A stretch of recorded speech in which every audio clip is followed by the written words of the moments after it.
Okay, so we are recording. We are talking about we're at the third class for Pesach, laws of Pesach. What we have done last week and 2 weeks ago, we focused, or we read, we used the text of the Alter Rebbe as a base. I think this week, because we're getting closer to Pesach and there's so much to cover, so I think we'll do it mainly just talk about some of the ideas that come up that we have to keep in mind. Like I mentioned, the halachas of Pesach are vast. I mean, we can study this for weeks and weeks and weeks.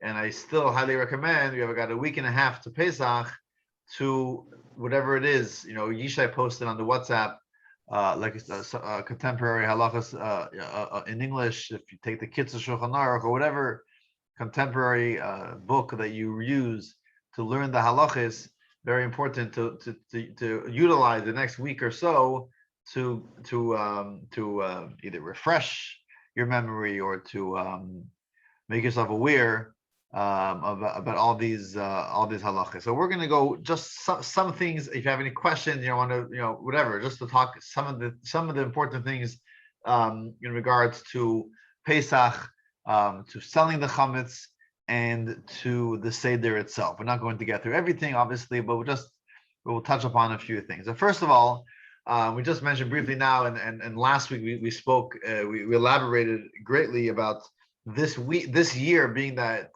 Pesach is on Matzah Shabbos, Saturday night. So Erev Pesach is on Shabbos. So we have to get rid of our chametz already on Friday. So and we spoke about this last week, but just something to keep in mind, right? So many of us are selling our chametz on Pesach, right? Before Pesach. So we have whatever chametz we have. I'm sorry? We already sold it. I mean, you didn't sell it yet. You already made Rabbi Nemes a shliach. Right, yeah. You already appointed him to sell it, right? The sale itself, I think Rabbi Nemes is taking all the addresses to New York, and he's going to pass it on to a rabbi in New York, who is then going to sell it to a non-Jew in New York, right? So the sale itself, and this is important because usually on a regular year, the sale takes effect, right, Erev Pesach, right before the time that it is forbidden to own chametz. So you have up until that point to get all your chametz ready for sale. This year, the sale of chametz is before Shabbos. You can't make a sale on Shabbos, right? So what happens to the chametz that you have with you on Shabbos? What happens if you finish your Shabbos meal, your lunch, which, by the way, lunch is early this year because you got to finish lunch before the fifth hour. You got to daven early, So you finish lunch, and you say, you have another loaf of bread, or you have another bottle of mashke. You didn't finish saying l'chaim, all right? Now, what are you going to do with it? You could flush it down the toilet, or you could say, what's the big deal? I'm selling this closet. I'm selling this drawer. I'm selling this room. Let me just put it into that closet. Sold for chametz. What's the big deal? Problem is that not necessarily does that work because the chametz is already sold. Was this included in the sale? Was this included in the sale? So let me just tell you, we'll break it down into three categories of things, right? So first of all, primarily, ideally, you should have all the chametz that you're planning on selling should already be in their spot, in their cabinet, in their drawer, in their room, and wherever it is, as before Shabbos. So whatever it is, any chametz that's left out should primarily be consumed over Friday night and Shabbos morning. And if not, you flush it down the toilet, you throw it out. If it's crumbs, you get rid of it. But what if not, right? Well, you have something, right? So let's break it down to three categories. Category number one is food that you already had in your home. You already owned it. You forgot about it. You had a bottle of mashke in your pantry. You didn't notice it. You had something in your freezer. You didn't notice it. Something was left out, right? Something of chametz that you found on Shabbos or Friday night. And he said, "Oh yeah, I forgot this is supposed to be in the pantry that we're selling. I forgot. It's in the wrong place. What are we doing now, right?" So that's one category. Category number two is the leftover food, the leftover chametz food that you did not have a chance to eat. You thought you'd have a lot of guests Friday night, that they're going to eat, 2 loaves of challah, but you ended up only using 1 loaf of challah. So you have a nice loaf of challah. You don't want to just waste it. You don't want to just break it up and flush it down the toilet. You want to, it's a good challah. You want to have it for after Pesach. So what are you allowed to, what's the halacha with that piece of bread, that chametz? And then the third category is chametz that you purchased after biur chametz, right? After you burnt the chametz, so you know what? I'm not sure if I have enough challah for Friday night. I'm not sure if I have anything to say l'chaim on Friday night. So let me purchase a bottle of mashka. Let me purchase a loaf of bread or a little challah, so I'll have something to eat Friday night or Shabbos morning. So I purchased it. It wasn't even in my possession. I did not own it at the time of the sale. So let's go through each of these 3 categories, okay? Category number 1, something that I was in my possession previously. I just, for whatever reason, it wasn't placed in the cabinet, in the closet that we're selling for Pesach to the non-Jew.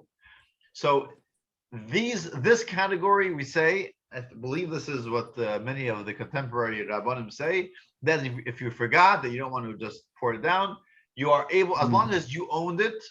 So in your mind, when you sold the chametz, you had in mind all your chametz, even the ones that are out of the cabinet. So you're able to just put it into that place. Not a problem. So you forgot, you realized, there's a nice bottle of Glenlivet. Oh, I missed it somehow. I'll put it into the cabinet that's being sold. So even on Shabbos, you're able to place it in there. Why? Because in your mind, this was included in your sale. Okay, that's category number 1. Category number 2 is the leftover food that you planned on eating. Right?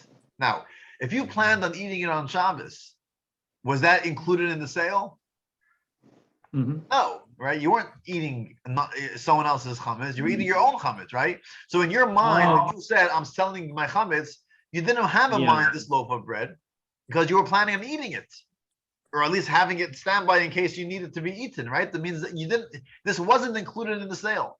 So if it wasn't included in the sale already happened before Shabbos. Now you're stuck with some more bread. You cannot just place it in that cabinet that's being sold, because this chametz is not included in the sale and it's yours. You own it. You have to destroy it before the time comes. So you got to break it up in pieces, throw it in the wind, throw it in the water, throw it in the canal, flush it down the toilet, somehow get rid of it before the time, the 5th hour of Well, you can't walk with it to the canal because it's Shabbos. You can't carry it. Well, you can't carry. Well, that's obviously if you're not allowed to carry. Obviously, if you have an eruv or whatever, you also can't feed. You also can't feed a wild duck or birds on Shabbos. But I'm saying whatever it is, right? I'm just giving an example. The example given is something that's throwing into the water. But the point is, destroy it. You're not allowed to own it. And it's not included in the sale. That's the second category. The third category is food that was chametz that was purchased after the sale, and this is also something that is not included in the sale because you didn't even own it. It wasn't even yours, right? You can't sell something that you don't have, that you don't own, right? So this as well is not included. So you have to be careful. The best thing they recommend is not to buy any chametz after midday on Friday. Once you did biur chametz, once you sold your chametz, once you burnt your chametz, don't buy any more chametz. Even though technically you're allowed to buy and eat, but don't buy, because if you buy, then you're stuck. I mean, obviously, if you do have to buy, just buy the minimum. But primarily, you should really have all your chametz, whatever set aside for Shabbos, should be set aside already before, Friday morning before you go and burn your chametz. But if not, you could buy afterwards, but be careful. Only buy the minimum amount that you need for Friday night and Shabbos morning, because the rest of it will have to be destroyed. So that is just to fill in from last week.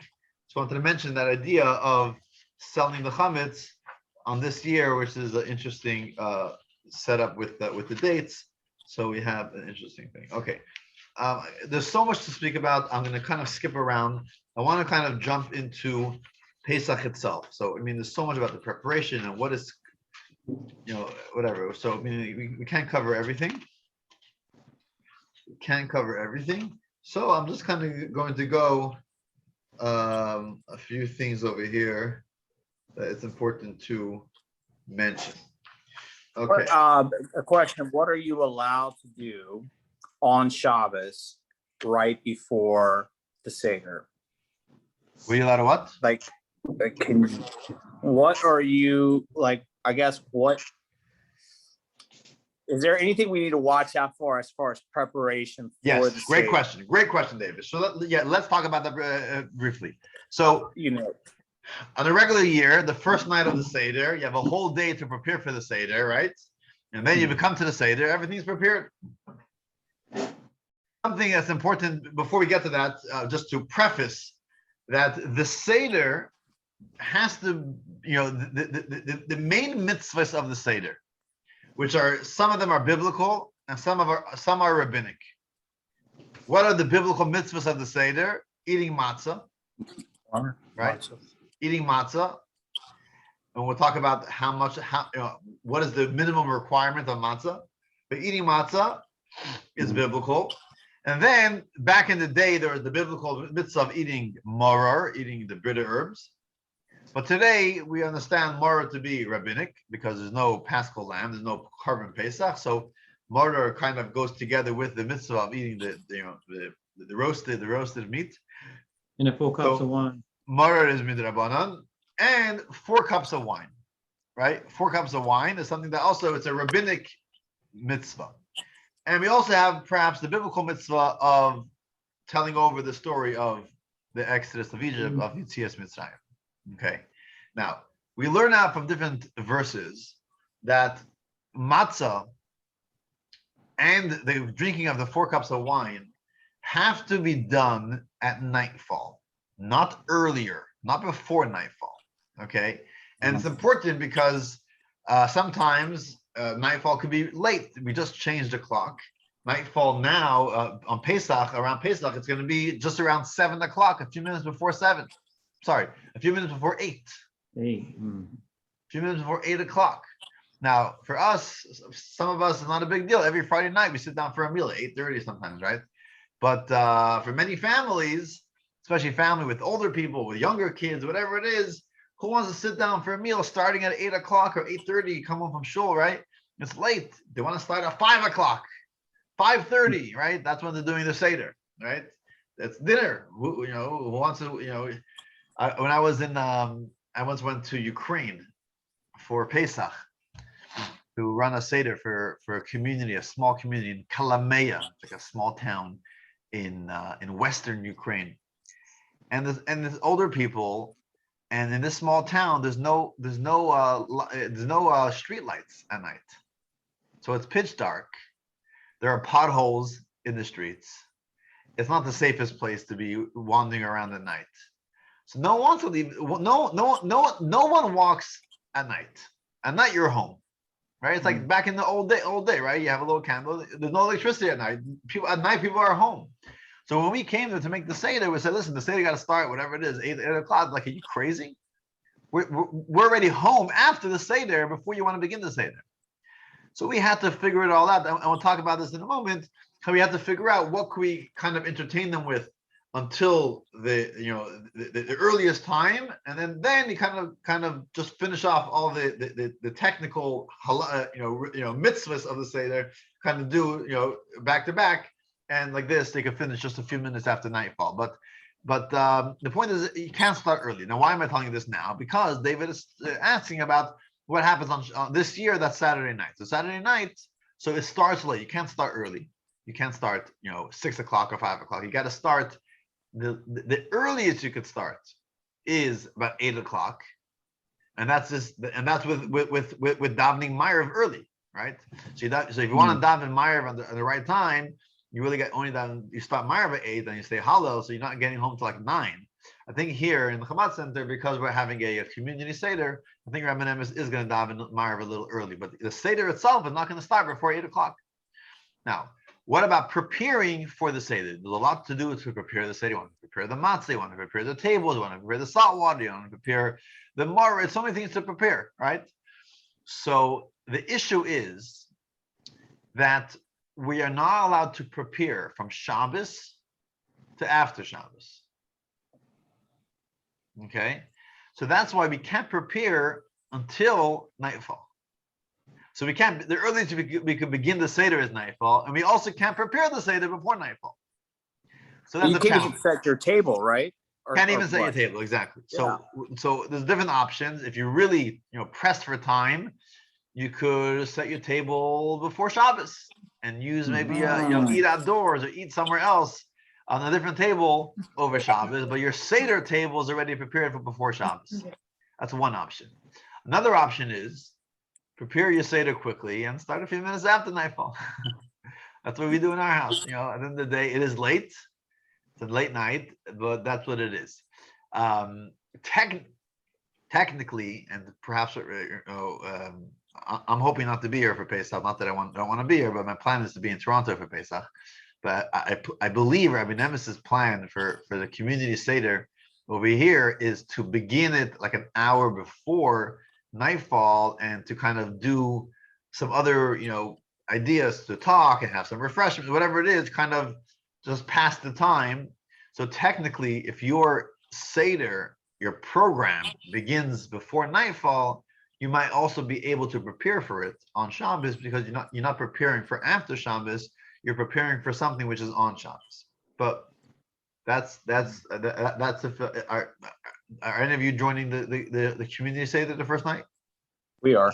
Yeah. So they might be doing that. So that's why. So maybe you'll see them preparing on Shabbos itself because that is the reason. Because their Seder technically begins a little earlier. But the actual Seder itself, will obviously begin at nightfall.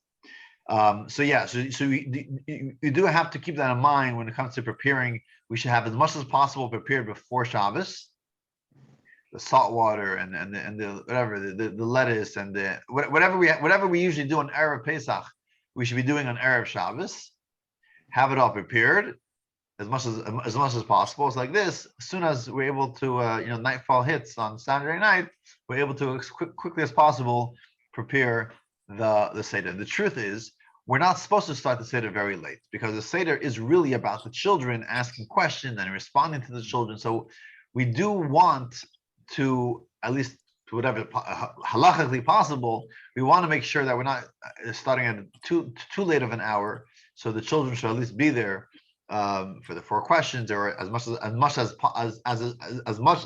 the Seder as possible for their age.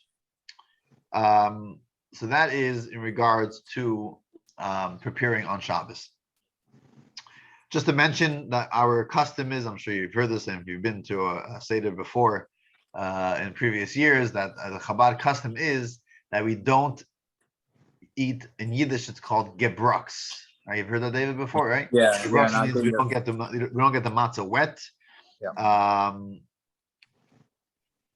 Back in the day, many times the dough was not kneaded fully, and there was always very often there was some flour that wasn't needed, and therefore if it would get in contact with water, it would become chametz. So today, many people argue that this doesn't apply to the way we have our matzah bakeries, the heat of our ovens and all that.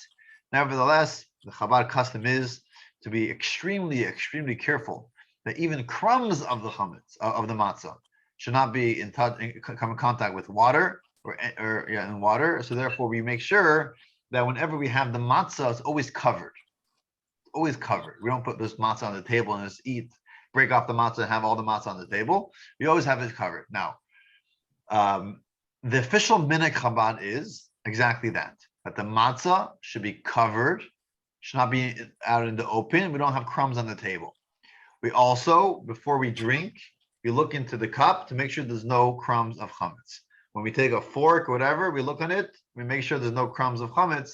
Crumbs of matzah in the cup or crumbs of matzah in the fork or on the plate to make sure it's not getting in contact with any other food, which pretty much all food today has some water in it. Now, as a technical,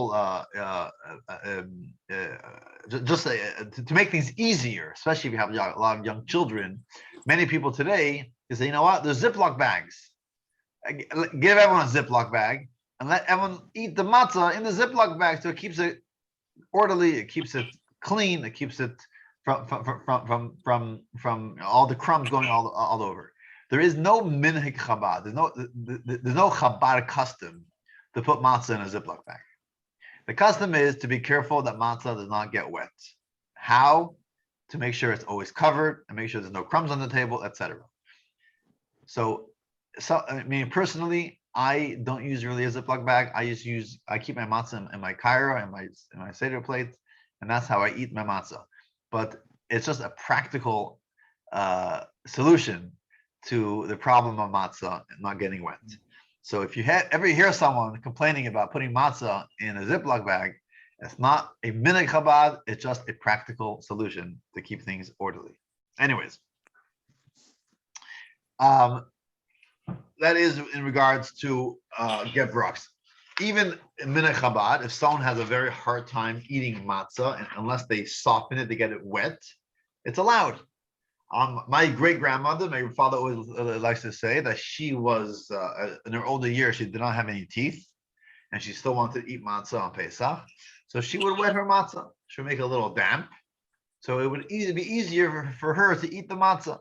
So she wet her matzah because otherwise she wasn't able to eat matzah. So if that someone has a problem with eating matzah, hard matzah, and makes it a lot easier for them to make it wet, is definitely something which is allowed to be done, and it's only an extra stringency on Pesach not to get it wet. Okay.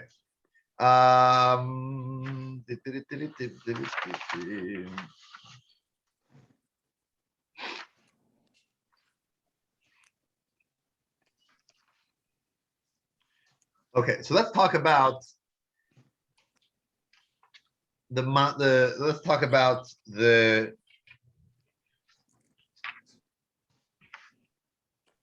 Seder itself. Okay. Let's talk about the Seder itself. Okay, so we come to the Seder, and we each person at the Seder, each family, head of the family, I would say, is supposed to have what's called a kaira. A kaira means a Seder plate.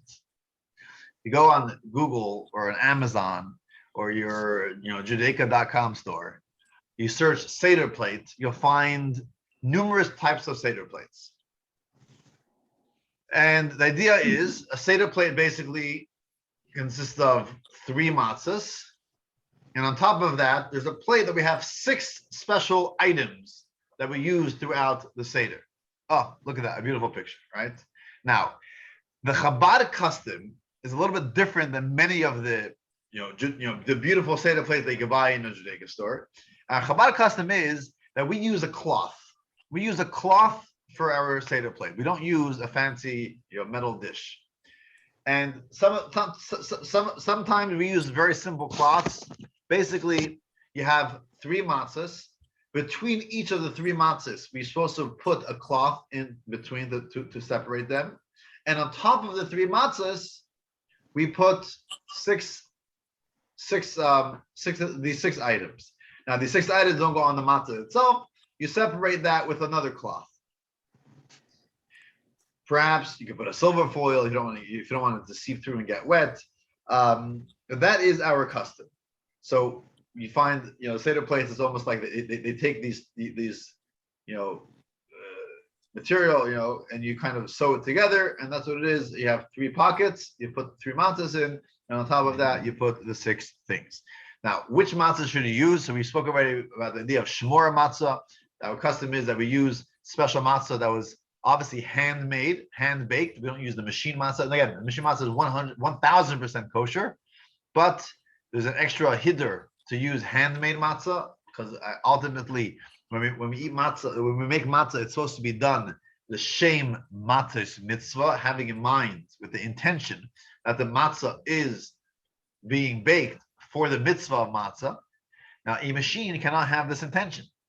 So that's why, even though at the key, stations of the stages of the making the dough, there's human involvement. However, the best type of matzah is handmade matzah, and also shmura matzah. What's shmura matzah? What's the difference between regular matzah and shmura matzah? Watched. All matzah is watched. Every matzah has to be watched, because if matzah is not watched, then it'll become chametz. Right? If you have bags and bags of flour, or bags of kernels even, or bags of flour. Before it's even cut, right? Before it's even cut at a certain stage, right?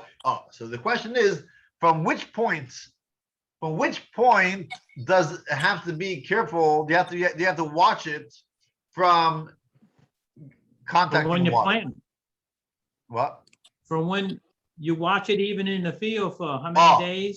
And then So it depends when. There's some matzah is watched from when it becomes flour, right? Flour and water becomes chametz. If it's not flour yet, it's not going to become chametz. Some matzah is watched from when they cut it. And the kernels already then it's being watched. Make sure it stays dry, it does not get wet. Then there's shmura matzah that's watched from when it's ready. What's the word? The word harvest. It's ready, ripe. Ripe for harvest. What? It's ripe for harvest. Ripe for harvest. Already then they already cut. They already watch it. It shouldn't even rain and get wet. There's this really crazy story happened like 5-6 years ago in Israel. It's a long story where there was a certain field in the southern Israel, a wheat field that was used. The wheat was used for matzah. And in Israel, the season is a little different, but in Israel, usually they cut the wheat for the matzah like in the summer. Towards the end of the summer, I think. Sorry, like after Pesach. After Pesach time, like in spring, early summer and spring, maybe April, May, like May maybe. That's usually when they cut the wheat in Israel. That makes sense? I'm pretty sure. So basically, there was an early rain or a late rain, whatever it was. There was this rain that was coming. They saw the forecast. It was like out of the ordinary. It wasn't normal. It wasn't foreseen. And like, wait, it's going to rain in a few days. We have this whole field of wheat that we were going to cut, in 2 weeks or in 3 weeks. And now it's going to rain. We got to cut it quickly. So they quickly got the tractor, they got the rabbis, whatever it is, and they arranged that the field should be harvested a few weeks early, so it shouldn't rain on it, right? Like a week later, or 2 weeks later, it was during one of these what's it called, operations or wars that Israel had in Gaza, and there was this tunnel where 13 Hamas terrorists tunneled from Gaza into Israel, and they came up in this open field, and it was an open field, and they were right away, the Israelis what's it called, they spotted them and they started shooting at them, and whatever it is, they all, I think, ran back, whatever it was, right? So later they realized, their intelligence uncovered that the plan was, when they dug this tunnel, they knew that this field is usually harvested a few weeks later.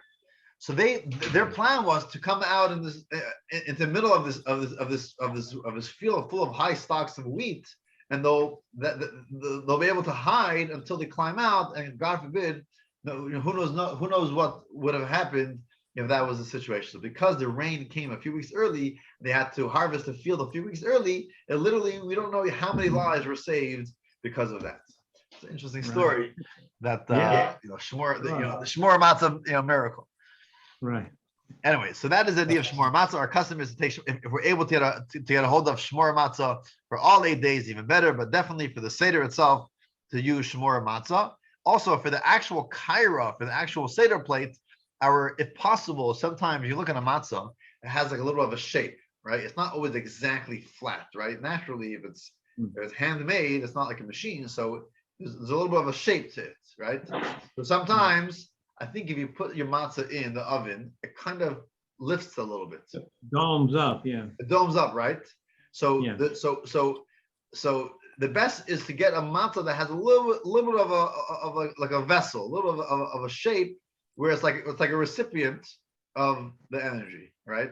So if you have one of those matzahs, it's better to use that matzah and not to put it face down, but to put it face up. That should be like a keli, like a vessel. So if you have 3 of those matzahs, I mean, it's not really like a vessel, but it's just a little bit of a upwards a little bit, like a recipient of all the energies of Pesach. So those are the matzahs that we prefer to use. Now, because we're talking about matzah, so I'm going to jump ahead in the Seder where we're talking about eating the matzah, right? And then we'll get back to the other 6 things. When we eat the matzah, right? We said the biblical, besides the story, the mitzvah of telling over the story, when we eat the matzah on Pesach, the night of the Seder, it's a biblical commandment, right? So obviously, if you go through the Haggadah, we know that we eat matzah numerous times, right?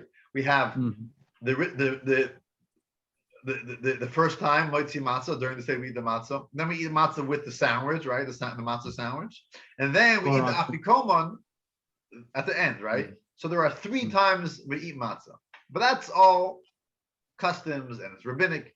But what is the minimum? What is the minimum requirement? Someone said, listen, I can't do the whole Seder. It's too long for me. I'm not interested. I'm tired. Tell me what is the minimum requirement for me to fulfill the mitzvah of eating matzah on Pesach. And the answer is you have to eat a kazayas. Kazayas is the size of an olive, which is an ounce. Okay. Today, I was actually just reading up an old discussion where there's a dispute whether it's an ounce in volume or an ounce in weight. But I think it's accepted that it's considered an ounce in weight. Okay. Now, an ounce in weight. Think of that, right? This is the minimum you have to eat a matzah. And this matzah, this amount of matzah has to be eaten. And also there's a time frame. I can't sit there for an hour nibbling on matzah. Anytime, this is not just Pesach. We'll talk about it in the laws of saying blessings that comes up, and I think we also touched upon this briefly in the laws of Shabbos about having a meal on Shabbos, right? Anytime the Torah tells us you have to eat a certain amount, so there has to be a time frame, right? If I have a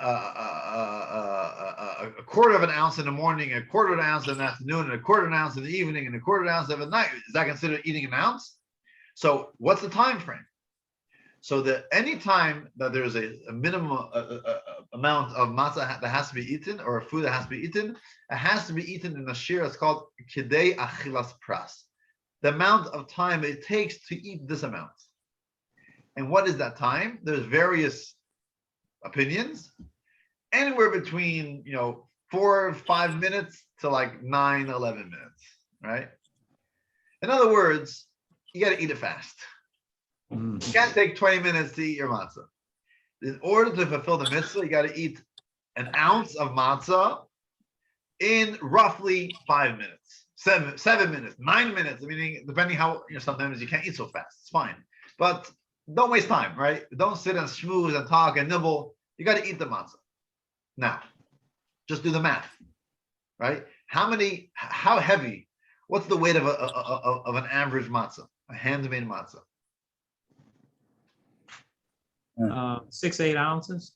Avram, one matzah. How many matzahs come in a pound? We buy matzah by the weight. Yeah, I would say like buy by the 2.5 to 3. How many matzahs are in a pound? 7, 2.5 8. to 3 matzahs for an ounce.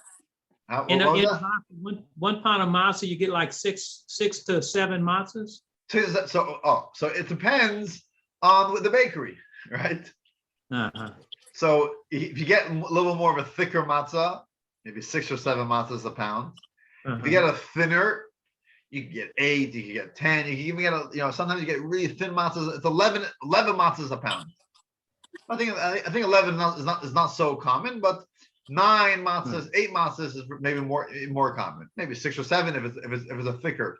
Whatever. Different bakeries, people know already. Oh, this bakery has thicker matzahs. This bakery has thinner matzahs. But the So point two- is, two let's ounces. average it out, okay? If you average it 2 out, ounces. 8 matzahs a pound, okay? Right, 8 matzahs a pound.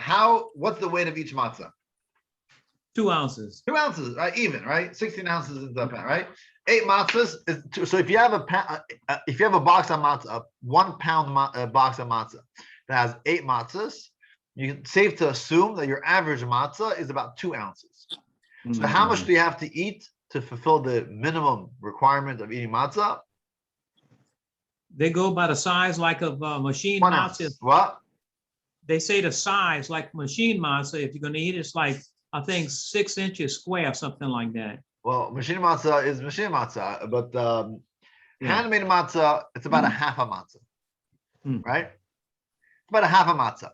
If you have a 6 matzah to a pound box, that's a little less than a half a matzah. If you have a 10 or 11 pound box of matzah, 10, 11 matzah to a pound, talking about a little bit more than a half a matzah. But on average, depending on, obviously, you have bigger matzahs, you have smaller matzahs. On average, it's a half a matzah. Mhm. Yeah. So that's the amount a person has to eat. Now, there are some opinions that say it's a little less than an ounce. You can have less than that. So if someone's not able to eat a full half, they can have less than, a third of a matzah. But lechatchila, a person should try to eat at least a half a matzah. Now, to make things a little more complicated, David, are you following? Oh, yeah. For those who actually have a Seder plate, a kaira, as we call it. For those who actually have a kaira, they are supposed to eat at least 2 kazesim, which means 2 ounces of matzah. Why? Because we have 3 matzahs on our Seder plate. Right? Mhm. 3 matzahs. The middle matzah, if you remember, we Copy. break towards the beginning of the Seder, right? Yachatz, we break the middle matzah, roughly 2 halves, right? We put Mhm. half away for the afikoman, for the end, and the other half we put it back in. Motzi matzah, when it comes to the stage in the Seder that we make a blessing over the matzah. So we're supposed to make 2 blessings, right? We make the Hamotzi blessing, which is the Hamotzi, which is on any bread, on any matzah, and then we make the special blessing of Asher Kiddushanu b'mitzvotav v'tzivanu al achilas matzah, the special bracha specifically on the mitzvah of eating matzah. So what it says is you're supposed to hold all 3 matzahs when you say Hamotzi. Then you drop the bottom, the third matzah, and you're holding only the top 2, which means the top complete matzah and the middle half matzah, right? And then you make the second bracha al achilas matzah, right? Now, which matzah do you eat? The remaining half of the middle matzah, or the top matzah, a kazayis of about half of the top matzah. Which matzah do you eat? And obviously there are 2 opinions. And therefore, we are supposed to eat a kazayis, which is like an ounce of each matzah. So we eat usually whatever is left in the middle, plus a half of the top matzah. So, but this is only if you have a Seder plate. Because if you have no Seder plate, there's no question of which matzah to eat. You just eat matzah. If you have a Seder plate, then you're eating the matzah from the Seder plate. But because we're not sure which one to take from, you're supposed to take from both. So if you have a Seder plate, either you gain or you lose out, depending if you like matzah or not. But you got to eat 2 ounces of matzah, 2 kazesim. So the middle matzah and the kazayis from the top matzah. Okay? And again, each one has to be eaten in that time period in a few minutes. When it comes to koirech, when it comes to the sandwich, and by the way, the mitzvah of matzah and all the mitzvahs of the Seder apply equally to men and women. Same thing. So if there's a man who does not have his own Seder plate, also only needs to eat one kazayis. Right? So everything's the same. When it comes to the koirech, when it comes to making the sandwich, we take 1 kazayis from the bottom matzah. So it's about a half a matzah, and that half a matzah is broken in half, and we make a sandwich out of it, right? And then the afikoman, again, we eat whatever whatever the half a matzah that was put aside. So that is just to keep in mind when it comes to eating the matzah, to know the measurements. Everything in Torah is exact. The Torah tells us to eat matzah. There's a definition. What does it mean to eat matzah? And what exactly is considered eating? What's the amount and what's the time? Everything has, it's like sometimes you think like legal laws, that have to do like civil laws, right? Everything is written out to the minute detail, right? And because people feel like this is something significant, right? Is this person, could we press charges, right? So everything is written out to the greatest detail, right? The way the Torah views a mitzvah between us and God is almost the same way as we view civil laws between two people, right? Every single thing has its definition. Did you do the mitzvah or did you not do the mitzvah? So the mitzvah of matzah is to eat a kazayas matzah, an ounce of matzah within this time frame. And the more, if you're actually doing the whole seder, you obviously eat more than that. Now, after the seder, the days of Pesach, the second days of Pesach, there is no mitzvah to eat matzah. There is a prohibition to eat chametz. But if you don't want to eat matzah, there's no mitzvah on Pesach to eat matzah other than the first 2 nights by the seder. Now, we also have this rabbinic mitzvah to have a meal, to have a Shabbos meal or a Yom Tov meal. And part of having a meal is to wash and have challah, but on Pesach you have to eat matzah. So it's only, as a side, part of the mitzvah of Yom Tov is you have to have a meal, which includes matzah. So therefore, technically you have to eat matzah. But on intermediate days, on Chol HaMoed, right? Or even the other days that you just want to have a nibble on matzah, right? It's not, for the mitzvah of matzah per se applies only for the nights of the Seder. Anyways, any questions on the matzah? I want to go back to the Seder plates. Go ahead. What? Go ahead. Go ahead. Okay. So we put on on top of the matzah, we put six kinds, six items, right? We put a little, a bone of a chicken, different customs of what exactly which bone to take, the thigh.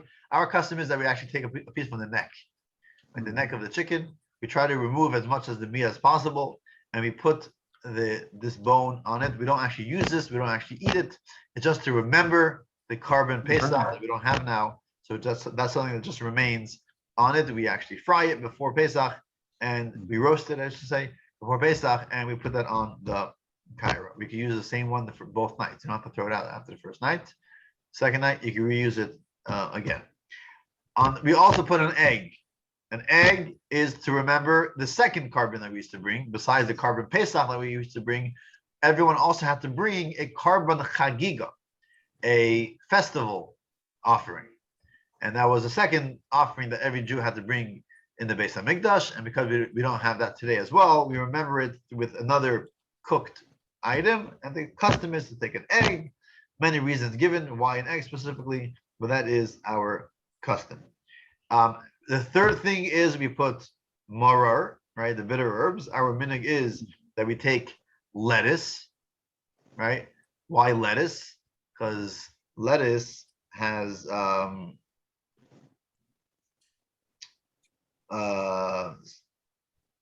the reason. Some say that because the root of lettuce is kind of bitter. I think there's another reason also as well. It slips my mind. But we take lettuce. What? We put the horseradish with the lettuce. We take lettuce, and with the lettuce we use horseradish. So you take horseradish. You could you peel it. You could chop it. You could grind it. Right?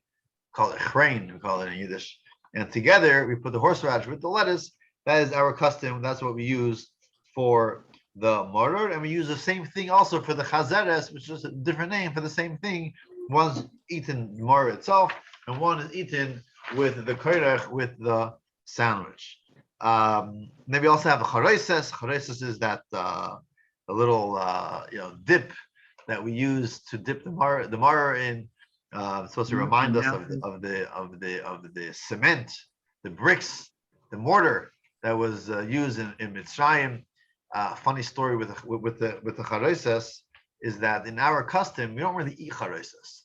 It's almost like symbolic, right? It's a little dish that you make out of some fruit, some apple, some pear, and nuts.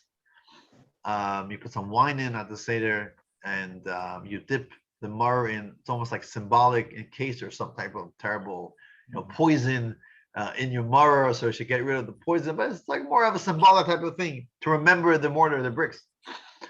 But in other families and other customs, people eat it. It's a Pesach dish, right? It's a salad, and people eat it. I was once at a Seder. I was before I was married for 2 years. 2 years or 3 years. For 2 years, I went out with a friend to kind of run to help these communities and run a Seder. I wasn't home for the Pesach. So 1 year I went to Crete, Greece. Okay, I've heard of Crete, Greece. Beautiful island in Greece. And over there's a lot of Israelis who I guess it's like a little vacation time for them. The kids are off. So I guess more of the secular Israelis, instead of staying home for Pesach, they'll take a vacation. So a lot of them, Crete, Greece is not too far. Direct flight from Israel, so they fly to Greece. So we were there to offer them a Seder the night of Pesach. So it was basically like all the Israelis who were there, and we brought a lot of the food with us from New York. And we brought chareses, or how much chareses do you need? Right, a little drop for every table. When people come in, they're like, "Hey, where's the chareses?" I said, "Oh, you don't see the chareses here." And I was like, "That's like that's one serving. We have 80 people over here." I said, "I don't know how much chareses do you need? What do you mean? We need that amount per person." So I was for that night. Okay. Anyway, so that's I think, and the last thing over here we have Karpas. Karpas is a word that doesn't mean anything. Karpas is an acronym for like Samach Perach, which means like 600,000, which is to remind us of 600,000 Jews who were persecuted in Egypt. The minute gets to take a vegetable, and we dip the vegetable in salt water, right? So what vegetable could we use? Any vegetable. There's no specific vegetable. Our custom is to use one of two vegetables. Either take a baked potato or an onion. And either one is fine. Some families use potatoes, some families use onions, and either one is our custom. You don't have to eat the whole thing, obviously. We just eat a little piece of it, and we dip it in salt water right towards the beginning of the Seder, which we're not going to go through the entire Seder, but that's the 6 things that we have on the Seder plate. Now, so just a few interesting things. Again, we're not going to cover everything. I'm hoping, I'm not promising, I'm hoping that next week, Monday, we'll be able to have a class, but we're going to have to play it by ear. My plan, Mirza Hashem, is that on Tuesday, I'm going to be driving with my family to Toronto.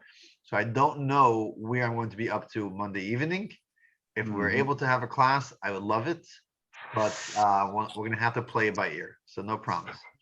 But I do want to just, so that's why I'm very much encouraging you, if you have not yet done this, to read on your own, to study on your own for the next week and a half, as much as possible, the laws of Pesach. Anyways, so I want to talk briefly about leaning during the meal. And then I also want to talk about, doing the Seder out of order. Okay. So Heseba means to lean, right? One of the things that we do on Pesach, which is unique to Pesach, we don't do this during the year, is that we are told that when we eat on Pesach, we're supposed to lean to the side. I don't know, but I don't know which side you see me when on Zoom, but I'm leaning to my left. If it looks like I'm leaning to my right, it's a lie. I'm leaning to my left. Okay, so why do we lean? Because back in the day, it was considered an expression of freedom. The noblemen, when they would sit and they would eat, they had these nice, whatever they call these couches, and the reclining cushion, whatever it was, and that's the way they used to eat. They used to eat kind of leaning on the side, and on Pesach, we're all celebrating our freedom, and therefore we are acting as if we are these king and queens and noblemen, and therefore we are leaning when we eat. The Alter Rebbe says that the best thing is to lean during the whole meal while we eat anything, right? We're eating chicken, we're eating rice, not rice, we're eating chicken and we're eating fish, and we lean. Our custom is that today we only lean when we eat the matzah and when we drink the wine. Nothing else. Not when we eat the maror, which is reminding us of the bitter times. Of course, we don't lean when we do that. But even when we are eating shulchan aruch, eating the meal, we also don't lean. We only lean when we eat the mitzvah of matzah and kairech, afikoman, and when we drink the 4 cups of wine. Also, because when in the times when people would lean out of expression of freedom, women, it was never their conduct, never their custom that they would lean. So therefore, today women as well do not lean when they eat. I guess that was probably, I think, maybe the only difference between men and women in regards to the seder. Everything else is the same, but women do not lean when they eat the matzah or drink the wine. Men are supposed to lean when they eat the matzah and drink the wine. But it's important to realize that when you lean, it's not just about moving shifting your body to a side. Leaning means you're leaning on something. That's an important something to keep in mind. You're leaning on something. Now, what is the something?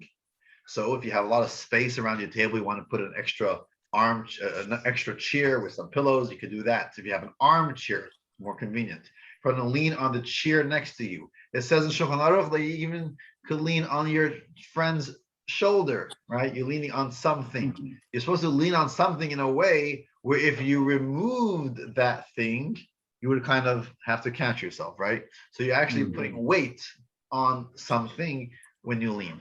You're supposed to lean to your left side, not to your right side. Even the left-handed person leans to the left side because you have the windpipe on your right side and you don't want the food to get stuck in your windpipe, so therefore you lean to your left side.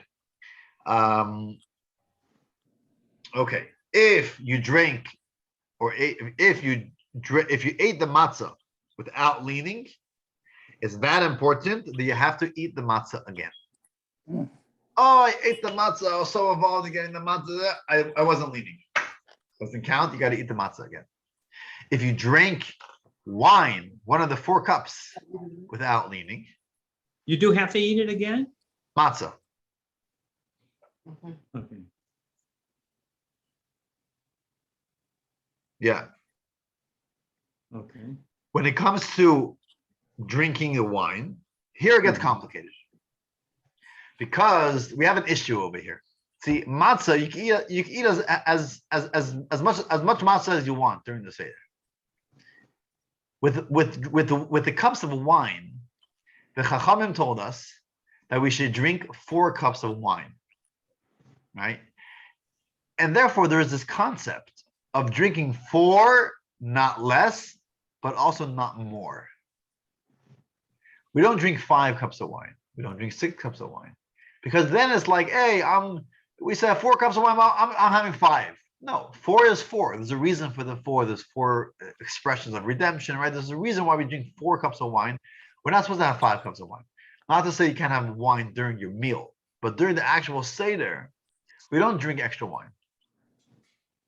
And therefore, it gets a little complicated with adding another cup if you accidentally drink the wine without leaning.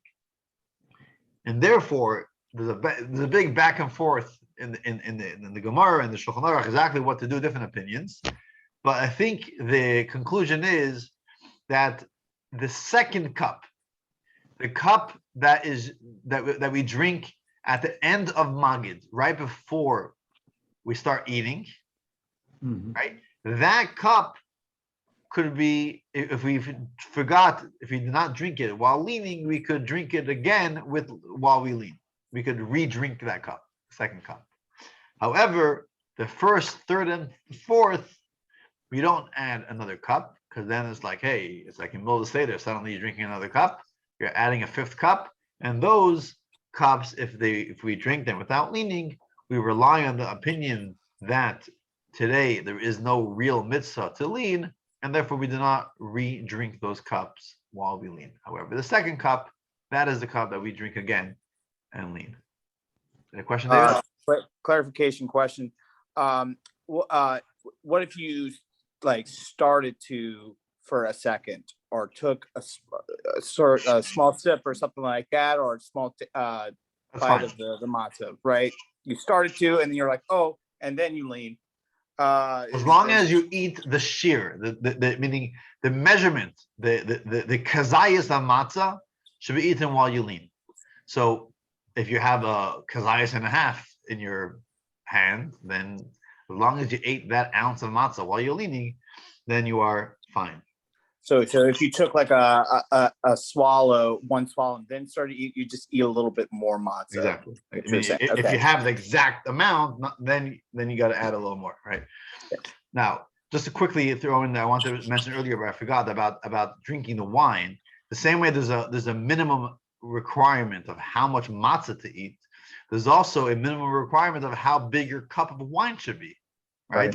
I want to take a little shot glass and have 4 of those. Does that count? It's a cup of wine.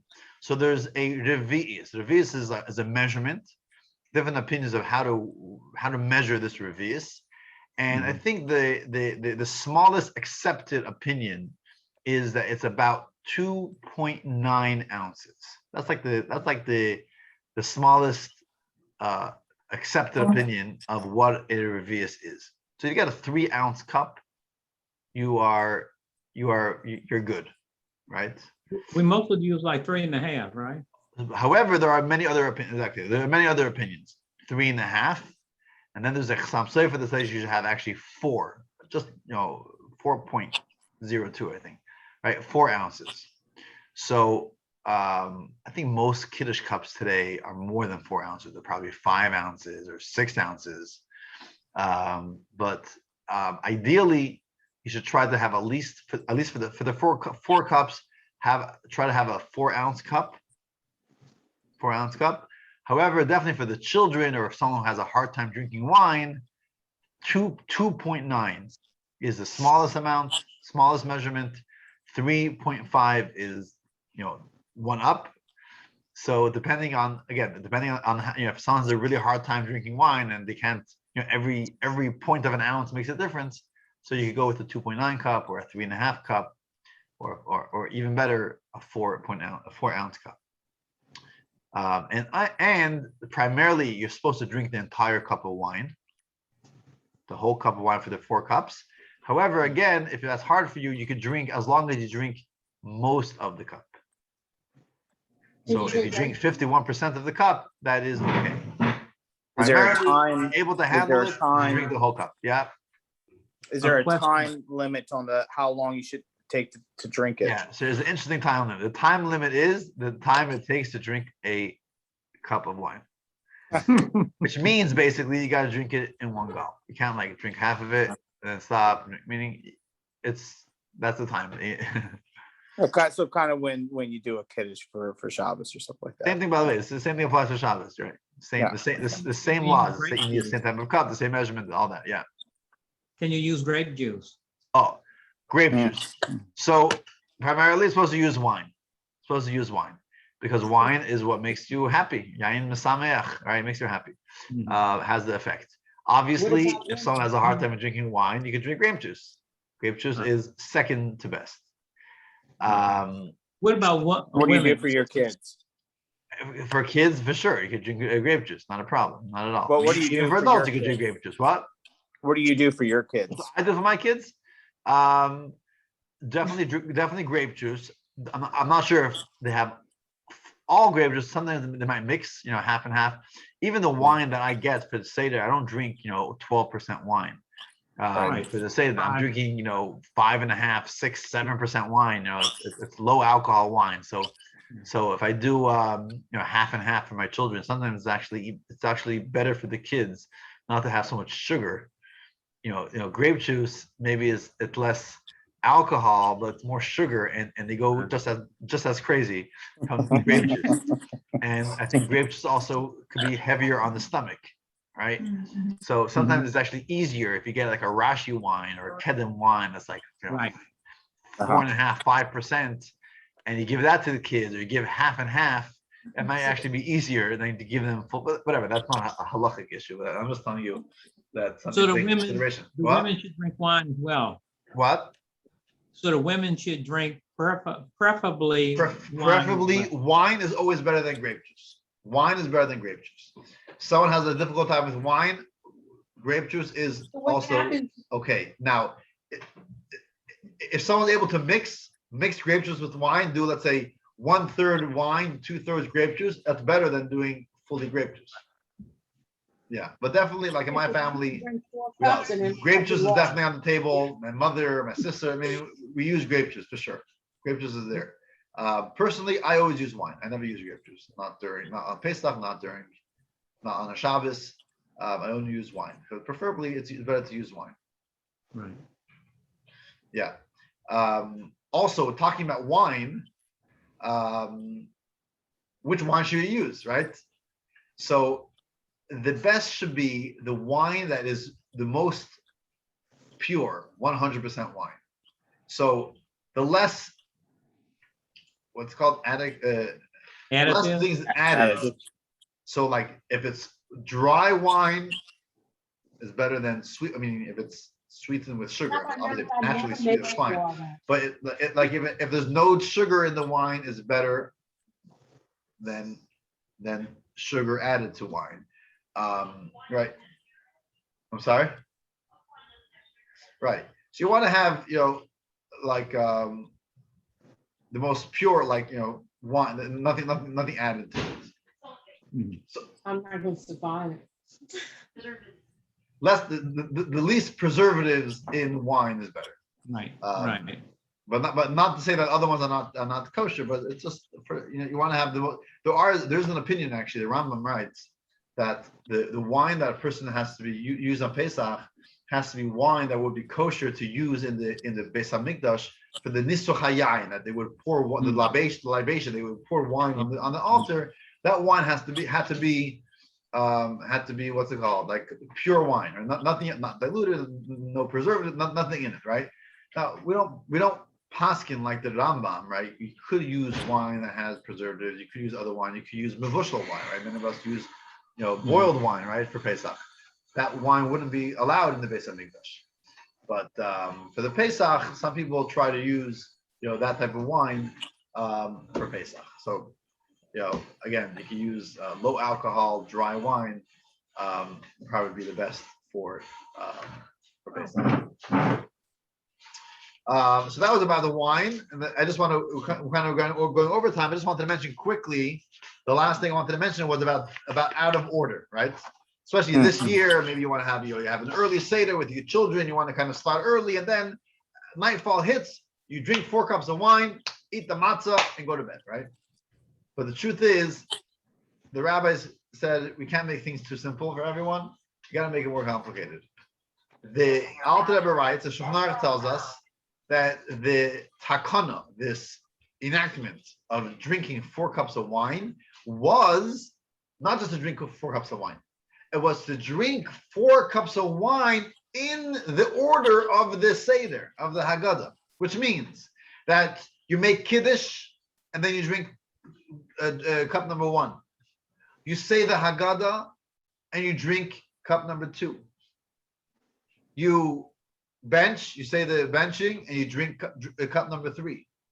You say the Hallel and you drink cup number 4, right? So if you don't do these things between each cup, you just make Kiddush and drink 4 cups. Besides that, you have a stomachache. You haven't done the mitzvah of drinking 4 cups of wine. And that is why it gets really complicated when people want to move around the order. When a community seder, for example, and say, you know what? Let's just do all the eating and all the schmoozing and all the Haggadah, everything done before the time, and then it comes nightfall, we'll make Kiddush, drink 4 cups of wine, eat the matzah, and we're done, right? But it doesn't work that way. So you have to, obviously there are some things of the Haggadah that could be done earlier, could be done out of order, but eating the matzah has to be by nightfall, and making Kiddush on 1, saying the Haggadah on 2, benching on 3, and the Hallel on 4 has to be done in that order. So if someone does feel like they want to, change the order a little bit, move things around, realize that the whole structure, the 15 steps of the Seder, the whole structure of the Seder isn't just for convenience or it's a nice way to do it, but not to say that certain things cannot be moved around, but there is specific things that have to be in certain orders. So to keep that in mind, if someone does for whatever reason have to move some of the Seder in a different order. The word Seder, do you know what the word Seder means? It means order, right? Order, exactly. The word Seder means there's a specific order how things have to be done. And the Seder is a Seder of Pesach, but there's also a Seder of our lives. Our whole year round, we got to have a Seder. There's an order. There's an order of way things have to be done. And if we do it in the right order, we'll have the final step, the Nirtzah. God will be happy with what we're doing and bring us the final redemption, maybe even before Pesach. Okay, so I'm going to stop the recording now.